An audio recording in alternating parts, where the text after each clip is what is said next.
লাউ পাতার এই একটা রেসিপি থাকলে গরম ভাতের সঙ্গে আর অন্য কোনো কিছুর প্রয়োজন পড়বে না।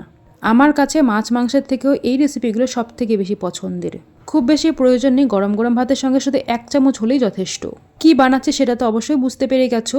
আজকে বানাচ্ছি লাউ পাতার বাটা। তো সেই জন্য এখানে আমি কয়েকটা কচি কচি লাউ পাতা নিয়েছি। বাজার থেকে 1 আঁটি লাউ শাক নিয়ে এসেছি, তার মধ্যে 3টে মাত্র ডাল ছিল। আর ওই 3টে ডাল থেকে এইটুকুনি পাতা বের হয়েছে। লাউ পাতাগুলোকে প্রথমে একটু ভালো করে দেখে নিলাম কোনো পোকামাকড় আছে নাকি। লাউ পাতাগুলোকে বেছে নিয়ে আমি 3-4 বার জল পাল্টে পাল্টে ভালো করে ধুয়ে নিয়েছি। এবার একটা কড়াইতে লাউ পাতাগুলো দিয়ে তার সঙ্গে ঝাল বুঝে কাঁচা লঙ্কা, 7-8 কোয়া রসুন আর অল্প করে একটু পেঁয়াজ কুচি দিয়ে স্বাদমতো লবণ দিয়ে দিলাম। লবণটা কিন্তু প্রথমে অল্পই দিতে হবে, কেননা লাউ শাক সেদ্ধ হয়ে গেলে কিন্তু কমে আসবে। ছোট এক বাটির জল দিয়ে ঢাকনা দিয়ে ঢেকে লাউ পাতাগুলোকে সেদ্ধ করে নিচ্ছি।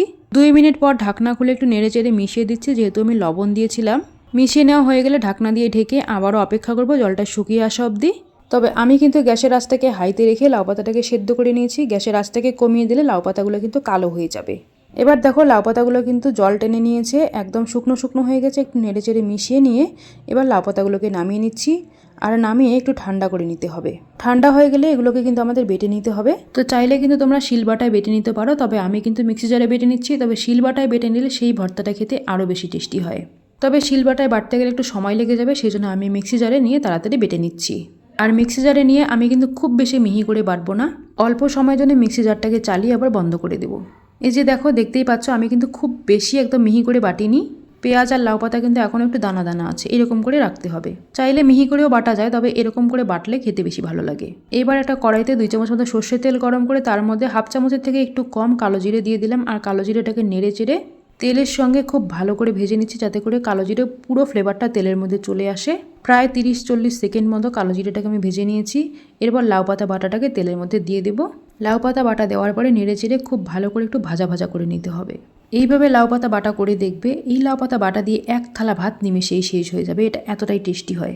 অনেকেই হয়তো এইভাবে লাউ পাতা বাটা করে, যারা এইভাবে বাটা করে খেয়েছে তারা জানে এটা টেস্ট কেমন। আর যারা যারা এখনো পর্যন্ত এইভাবে লাউ পাতা বাটা করনি, তারা কিন্তু এইভাবে একবার অবশ্যই লাউ পাতা বাটা করে দেখবে। মাছ মাংস কোনো কিছুরই প্রয়োজন পড়বে না, দুর্দান্ত হয় খেতে। আমার কাছে তো এমনটাই মনে হয়, এই লাউ পাতার বাটা থাকলে আমাকে আর মাছ মাংস কোনো কিছুরই প্রয়োজন পড়ে না। তো দেখো, লাউ পাতাটাকে আমি কিন্তু 1 থেকে 1.5 মিনিট মতো ভালো করে ভেজে নিয়েছি। এবারে নামিয়ে নিচ্ছি। আর আমি কিন্তু লাউ পাতা সেদ্ধ করার সময় প্রথমে লবণ দিয়েছিলাম, সেই লবণটাই হয়ে গেছে। আমার পরে আর কোনো লবণ দেওয়ার প্রয়োজন পড়েনি। লবণটা একদম ঠিকঠাক ছিল।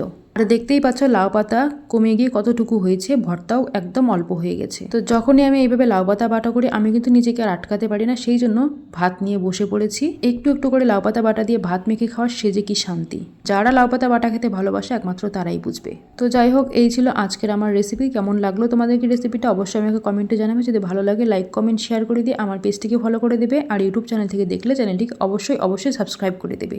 আজ তাহলে চললাম, দেখা হচ্ছে আরও একটা নতুন ভিডিওর সঙ্গে। ততক্ষণ পর্যন্ত সবাই খুব ভালো থেকো। টাটা।